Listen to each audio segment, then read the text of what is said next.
Voting Theory Class 7 Video 2. In this video we're going to talk about tactical voting. In particular we're going to talk about compromise tactical voting, which is one of the three main types of tactical voting. So let's look at the definition.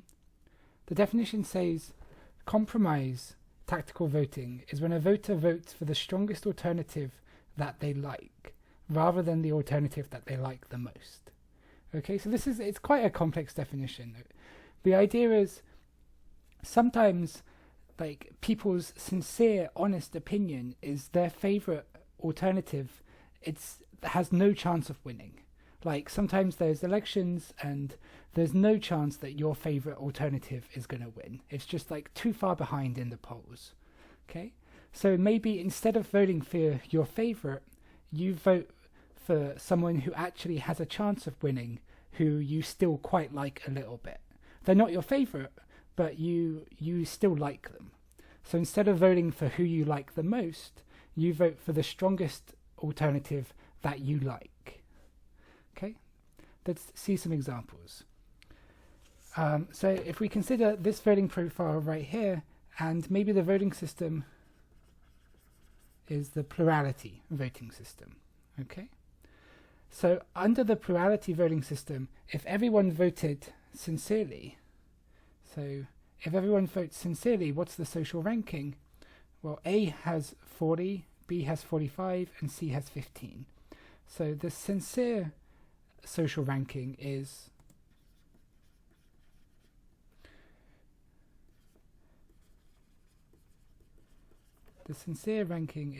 B beats A beats C. Okay, and that's perfectly fine. But maybe some of these 15 voters here, they start thinking, B won, and B is their least favorite alternative. So it would be nicer if A could win, because A is their second top alternative. I mean, ideally they want C to win, but C has no chance. C is too far behind in the polls. Okay, so they're going to settle, they're going to compromise, and they're going to try and get A to win. And the way they do that is maybe a bunch of them change their vote. So 6 of them change their vote to this preference instead.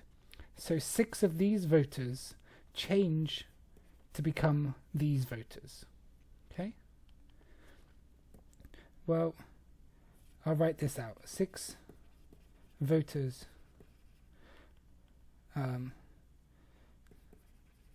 change from C, A, B to A, C, B. So they're voting insincerely, because this is not how they truly feel. This is how they truly feel. Okay? But it's tactical, because now the social ranking is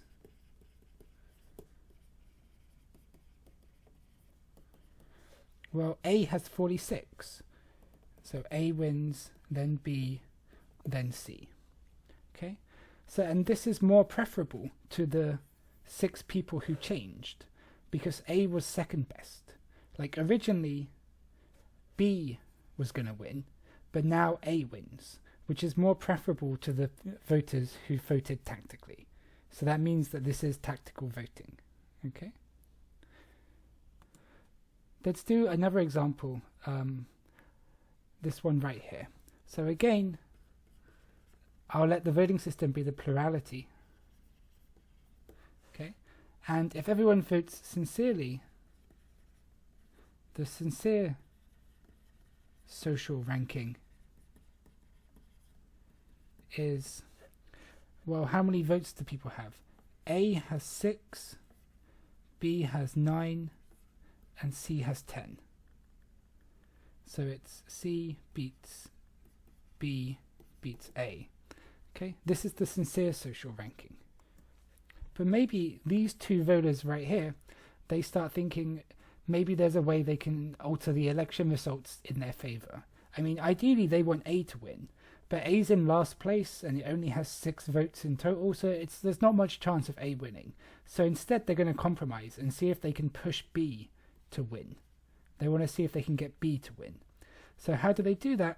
Well, they change their votes. They change their votes like this. So no one votes for ABC, and those two people, they sort of change their votes to vote BAC. Okay. Well, now, what's the new social ranking?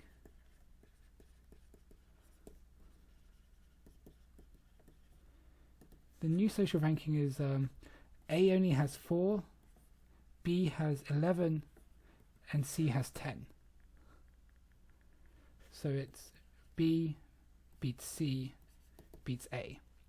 And this is more preferable to these voters that changed. B was in second place and C was in last place. So it's gone from C winning to B winning. So this is tactical voting, because the voters who voted insincerely managed to get a better result in the election for them personally. So this is one bit of tactical voting. The complicated thing about tactical voting is, like, it's not just one or two people doing it, like everyone's doing it. And this pushes and pulls the results of the election in different directions. Because now, even after this first round of tactical voting, maybe these 4 people start considering what to do.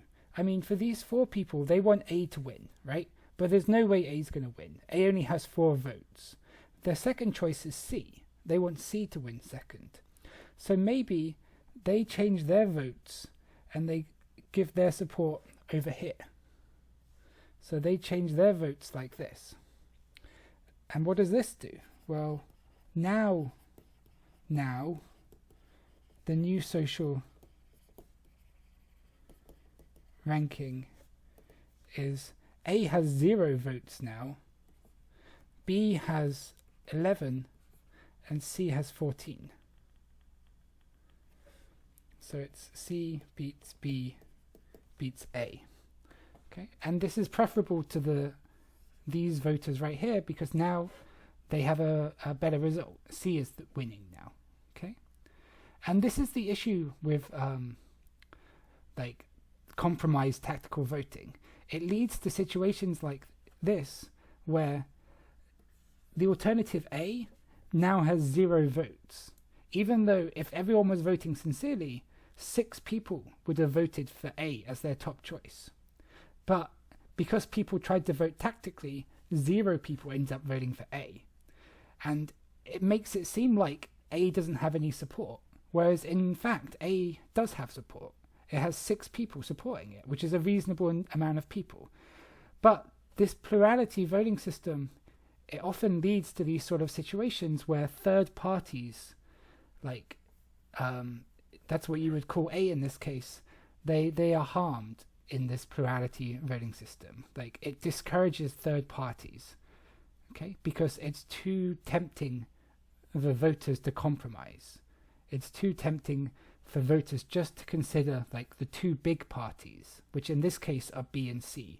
These are the 2 big parties, and A is the third party, the smaller party.